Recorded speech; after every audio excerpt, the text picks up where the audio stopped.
Hello everyone, welcome back to my channel learning with Ranjani. మీరు కూడా మీ చైల్డ్ని వేరే పిల్లలతో కంపేర్ చేస్తున్నారా?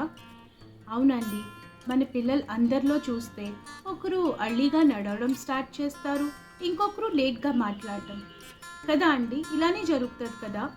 కానీ ఇందులో ఒక ఇంపార్టెంట్ నిజం ఉంది. అందరికీ డెవలప్మెంట్ ఒక ప్యాటర్న్లోనే జరుగుతుంది. దాన్నే యూనివర్సల్ ప్యాటర్న్ ఆఫ్ డెవలప్మెంట్ అంటాం. యూనివర్సల్ ప్యాటర్న్ ఆఫ్ డెవలప్మెంట్ అంటే ప్రతి చైల్డ్ ఫాలో అయ్యి ఒక పర్టిక్యులర్ సీక్వెన్స్. స్పీడ్ డిఫరెంట్ ఉండొచ్చు, కానీ స్టెప్స్ని స్కిప్ చేయకూడదు. ఫర్ ఎగ్జాంపుల్ లాంగ్వేజ్ డెవలప్మెంట్ని చూడండి. ఫస్ట్ బేబీ సౌండ్ చేయడం స్టార్ట్ చేస్తుంది, దాన్ని బ్యాబ్లింగ్ అంటాం. తర్వాత జెస్చర్స్ స్టార్ట్ అవుతాయి. ఫింగర్ పాయింటింగ్తో, ఫేస్ ఎక్స్ప్రెషన్స్తో నీట్ని ఎక్స్ప్రెస్ చేయడం నేర్చుకుంటారు. తర్వాత సింగిల్ వర్డ్లో వస్తారు, తర్వాత 2 లెటర్ వర్డ్స్లో వెళ్తారు. అలానే సెంటెన్సెస్ ఫామ్ చేయడం నేర్చుకుంటారు. తర్వాత కరెక్ట్ గ్రామర్ వస్తుంది. ఇంకొక ఎగ్జాంపుల్ ఫిజికల్ ఎగ్జాంపుల్ కింద చూసుకుందాం. ఫిజికల్ డెవలప్మెంట్లో ఏమవుతుంది? ఫస్ట్ బేబీ నెక్ కంట్రోల్ నేర్చుకుంటుంది. తర్వాత సిట్టింగ్ పొజిషన్లో వస్తారు, కూర్చోవడం నేర్చుకుంటారు. తర్వాత క్రాల్ చేయడం నేర్చుకుంటారు. దెన్ వాక్ చేయడం స్టార్ట్ చేస్తారు. No baby can walk without sitting andi, and no baby can crawl without gaining control. Sequence is more important than speed.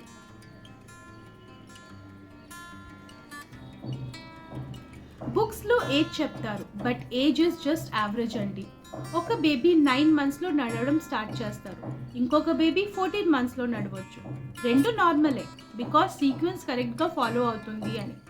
మనం వరి అవ్వాల్సిన విషయం స్పీడ్ కాదు, సీక్వెన్స్ బ్రేక్ అవుతుందా లేదా అని చూడాలి. స్టెప్ ఫాలో అవుతుంటే చైల్డ్ డెవలప్మెంట్లో నో ప్రాబ్లం అండి. Why this pattern matters?